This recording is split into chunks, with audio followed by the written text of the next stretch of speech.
Hey, what's up, world? Recently watched a video by a guy on YouTube here I subscribe to. His channel's called Matt Town Born. He did a video, Our Job as Fans. In that video, I liked the video. It's a good video. Check it out on my YouTube channel. I liked it, so you can probably find it through it there.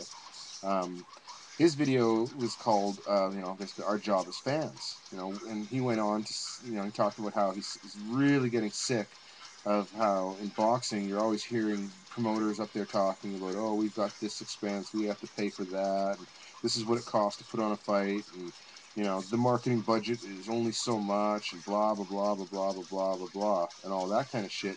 I can see his point of view. A lot of fans, they're pure fans. They just want to watch two guys go in there who are the best fighters in the world, and fight their hearts out, and just basically beat the shit out of each other for, if you're a boxer, 8, 10, 12, 15 rounds. In MMA, 3 or 5 rounds, and someone get their head knocked off, or crazy submission, or just a fucking 3 or 5 round war.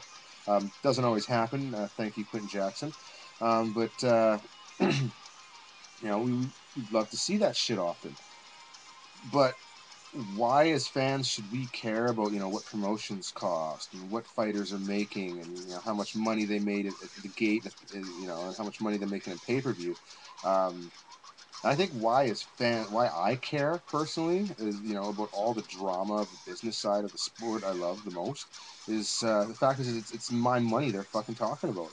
Sure, we don't get paid the large dollars and all that kind of stuff, but you know at least twice a month I'm forking out 50, $60, twice a month for pay-per-views.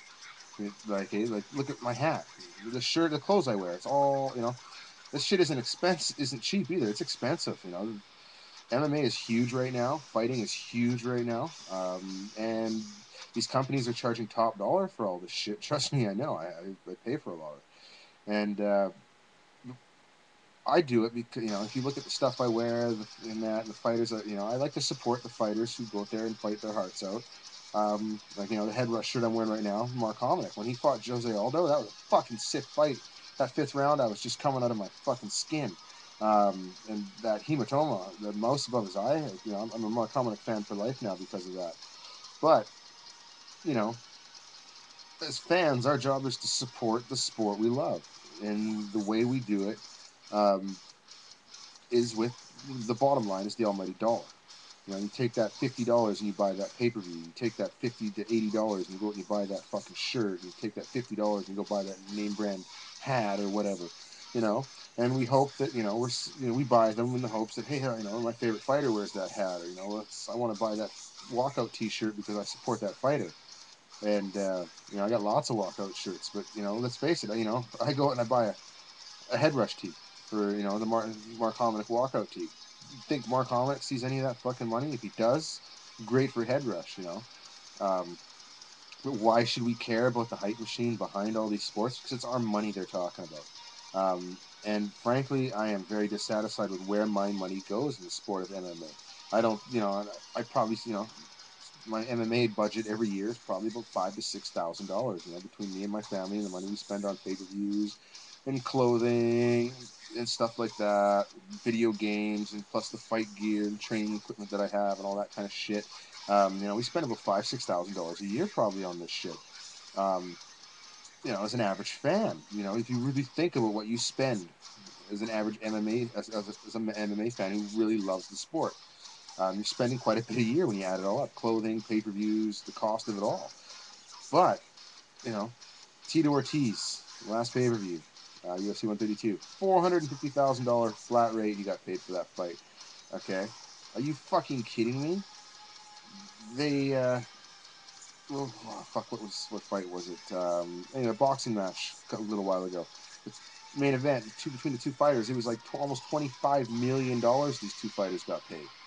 Okay, yet I don't think the UFC has spent $25 million a year yet on fighter salaries. So give me a fucking break.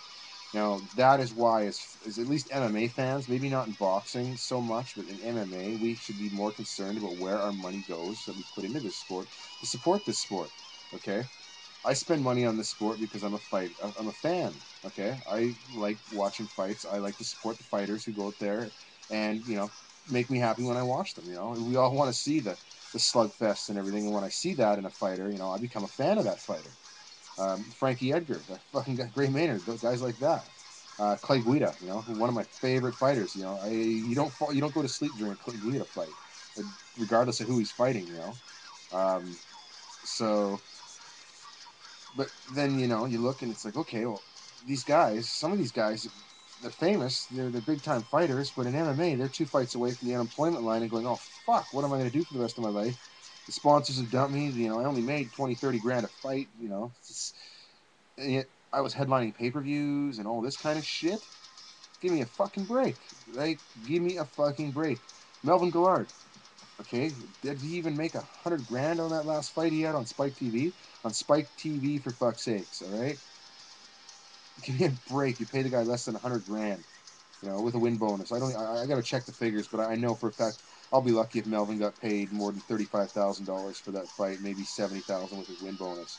And more than that, if he did make more, I don't think he's going to top 100 grand. No way. So I'll have to check the numbers for that fight. I do know that they were, you know, I saw real quickly that Tito Ortiz was like 450 grand, you know, like his job was on the line, he could feed his family. Fuck that. Way too much money being spent on this sport and way too little money being given to the fighters, you know, and, you know, where our money goes, okay? I'd love to see what Dana White's house looks like, okay? Um, and then for a fighter to really get to the top, you know, financially in this sport, he's got to damn near kill himself. Like, Chuck Liddell's lucky he can still pour his own cereal in the morning. You know, yet he's made the money, and you know he's had all the success in the world that this sport can have. Okay, but he still hasn't been paid $20 million for one fight. Okay, give me a fucking break. So yeah, some people, you know, pure MMA, a lot of pure MMA fans, and that's cool if you don't want to involve yourself in at least following the business aspect of the sport. Um, but for uh, for a lot of people, and myself included, I follow it because I like to know where my money goes. You know, I don't just want to pay to see 2 guys go out there and fight.